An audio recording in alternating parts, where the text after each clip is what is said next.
Setelah 3 menit sampai 10 menit, itu yang kritis. Itu bisa dipadamkan oleh pemadam kebakaran ini. Bisa nggak pompanya itu floating di air, gitu. Sehingga kami rancang dan kami buat, ya sekarang bisa floating di air. Apalagi keunggulan atau bisa dijelaskan mungkin spesifikasi gambaran seperti apa sih fire pump portable ini, Bapak? Ya.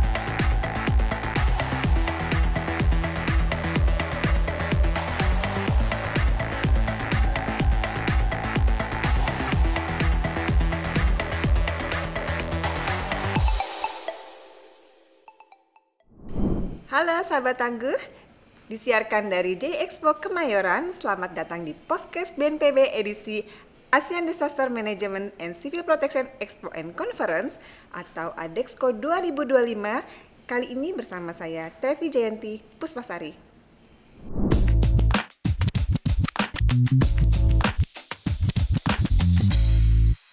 Inovasi bisa dilakukan oleh semua kalangan, terlebih dari kalangan akademisi dan pelajar.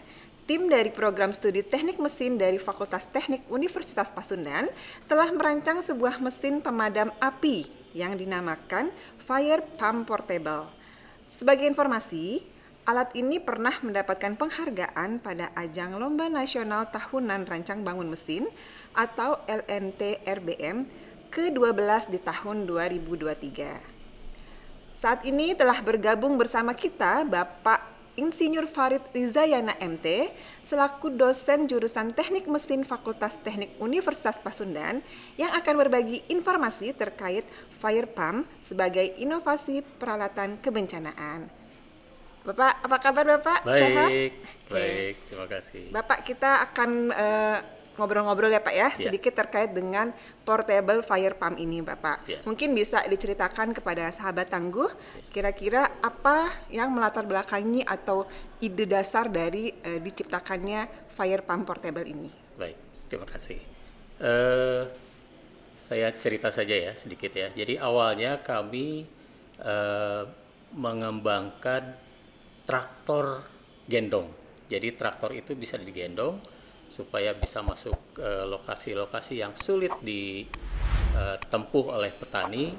Tidak ada jalan mobil, apalagi jalan aspal gitu ya. Yang ada hanya jalan setapak atau yang bisa diterjang oleh sepeda motor. Jadi traktor itu digendong, kemudian pada saat mau dioperasikan, dilepas, diassembling dan dioperasikan di lahan yang sulit dijangkau.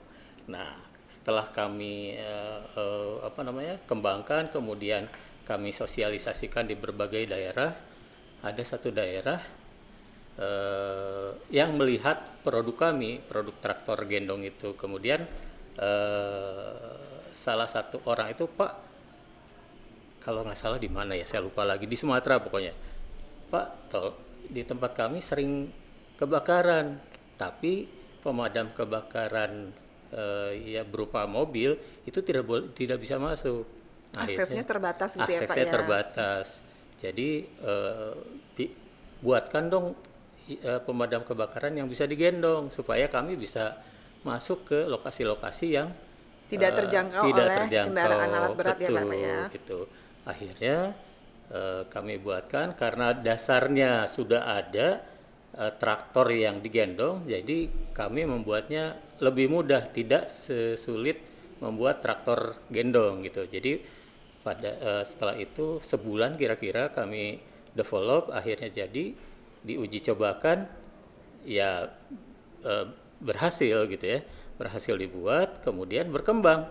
Setelah itu kami sosialisasikan bahwa kami punya pemadam kebakaran yang digendong. Ternyata di kota-kota yang, terutama kota yang punya Mungkin hutan ya Pak ya, bukan hutan-hutan. kawasan penduduk yang padat. Oke, oh untuk jadi Untuk kebakarannya juga untuk yang di permukiman begitu ya Pak ya? Betul, di pemukiman yang padat yang tidak ada jalan untuk masuk mobil pemadam kebakaran gitu ya, di gang-gang sempit gitu.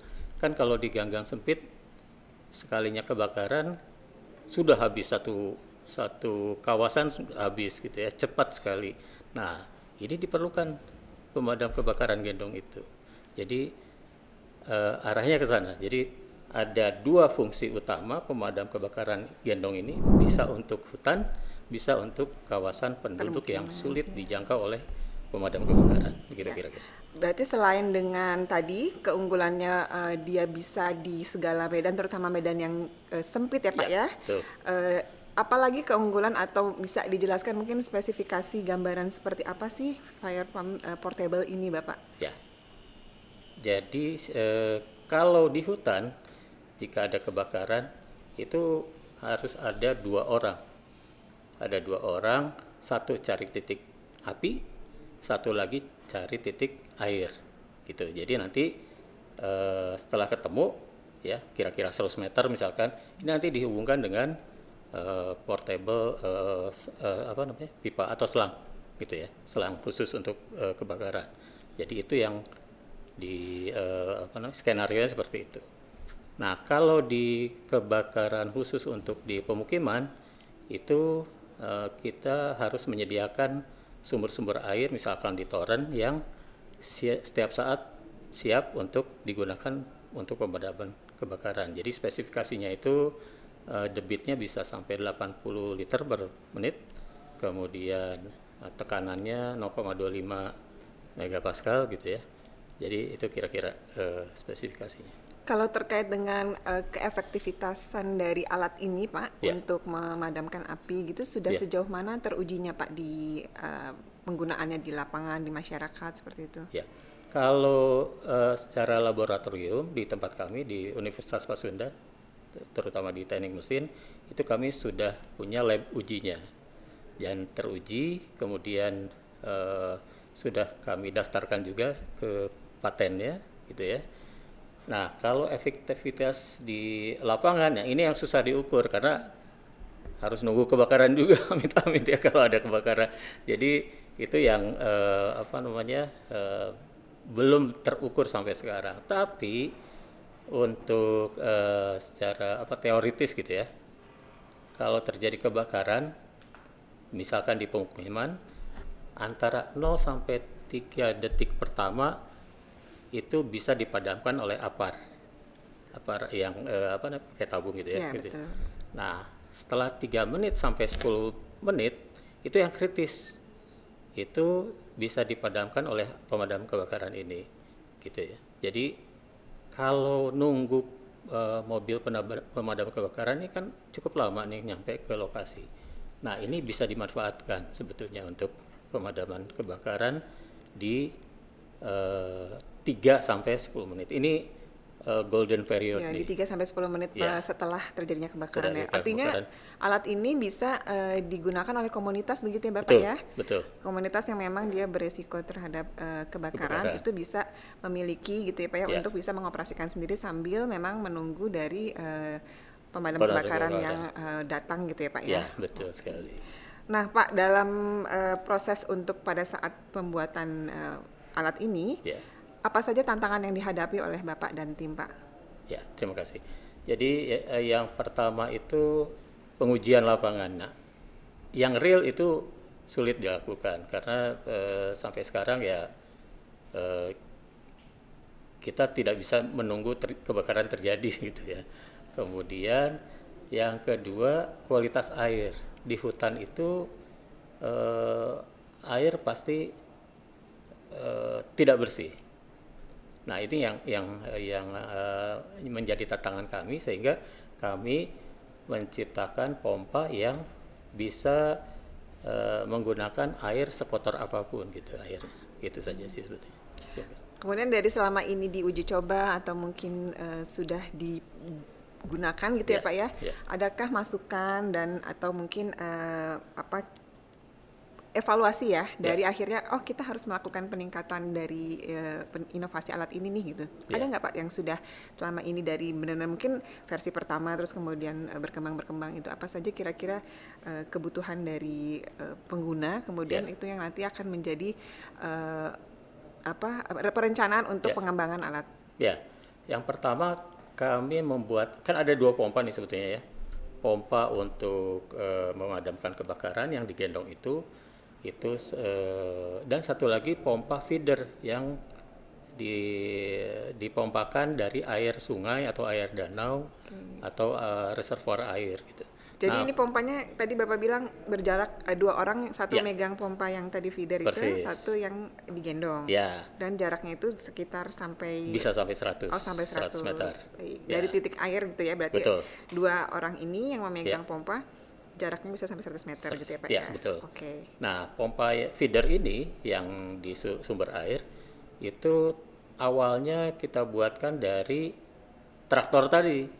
Jadi traktor yang digendong bisa berubah menjadi pompa gitu. Nah, tapi dudukannya itu di darat, sehingga harus ada selang air ke sumber air. Itu agak panjang dan itu agak mengganggu. Nah, berikutnya kami buatkan ada masukan dari teman-teman bahwa bisa nggak pompanya itu floating di air gitu, sehingga kami rancang dan kami buat ya sekarang bisa floating di air. Jadi airnya nyusut atau nambah juga nggak masalah. Dan kebetulan Bandung itu sering banjir. Nah, ini bisa dimanfaatkan untuk membuang air banjir, genangan banjirnya begitu betul. Ya Pak ya. Gitu. Jadi memindahkan air di tempat genangan banjir ke tempat lain yang bisa lebih membebaskan atau ke sungai banjir. Atau ke jalur air itu ya Pak ya, pembuangan. Betul sekali. Iya benar nih, sebenarnya bisa multifungsi ya ternyata karena dia praktis, jadi tidak hanya penggunaannya terbatas di kebencanaan yang sifatnya memadamkan api, tapi juga untuk paskanya ya Pak ya, setelah ada banjir itu ya, jadi tidak hanya di kebakaran hutan atau mana-mana, tapi juga dalam mengelola air gitu ya Pak ya. Betul. Air reda berlebih lalu kemudian dibuang begitu ya Pak ya. Nah Bapak dengan mengikuti kegiatan Adexco nih Pak dari tim Unpas ini ya, menampilkan alat yang sudah diinovasikan dari tim Bapak, adakah harapan terhadap alat ini khususnya mungkin aplikasi di bidang kebencanaan ya Bapak ya? Ya, baik, terima kasih. Jadi harapan kami sih alat ini bisa digunakan, tentu saja perlu penyesuaian karena yang kami rancang, kami bangun, kemudian kami buat itu berdasarkan apa yang ada di kepala kami gitu ya. Mungkin pengalaman kami di bidang pemadaman kebakaran tidak banyak gitu, sangat sedikit sekali, sehingga perlu masukan-masukan, perlu uji coba, perlu kerjasama dengan BNPB misalkan untuk menguji atau menguji coba alat ini di kondisi real gitu. Jadi mudah-mudahan itu terlaksana kerjasama itu, dan ini kita sedang menginisiasi kerjasamanya dengan BNPB. Dengan pemerintah-pemerintahan lain itu sudah ada Pak, misalnya dengan Pemda tadi di Jawa Barat misalnya gitu sudah? Kalau di Cimahi juga sama, di kota Cimahi ini sedang menginisiasi kerjasama untuk penerapan bencana di kebakaran perkampungan gitu ya. Ya itu berarti memang perlu banget didukung ya Pak ya dari sisi akademisi yang sudah menciptakan banyak inovasi. Harapannya itu memang bisa didukung oleh pemerintah sendiri sehingga bisa berkembang ya Pak ya. Inventor-inventor lokal mudah-mudahan bisa berpengaruh terhadap global, nantinya produknya bisa menjadi impor gitu ya Pak ya. Baik Bapak, terima kasih atas berbagi ceritanya yang sudah sangat menginspirasi. Mudah-mudahan juga menginspirasi para sahabat tangguh. Inovasi menjadi jalan menuju perkembangan lebih baik. Kehadiran Fire Pump Portable karya anak bangsa ini diharapkan mampu mengundang ide-ide kreatif lainnya, terlebih untuk penanggulangan bencana. Demikian perbincangan seru kita di podcast Adexco 2025 episode kali ini. Saksikan podcast-podcast seru terkait Adexco tahun 2025 lainnya di channel BNPB Indonesia. Sampai jumpa, salam tangguh.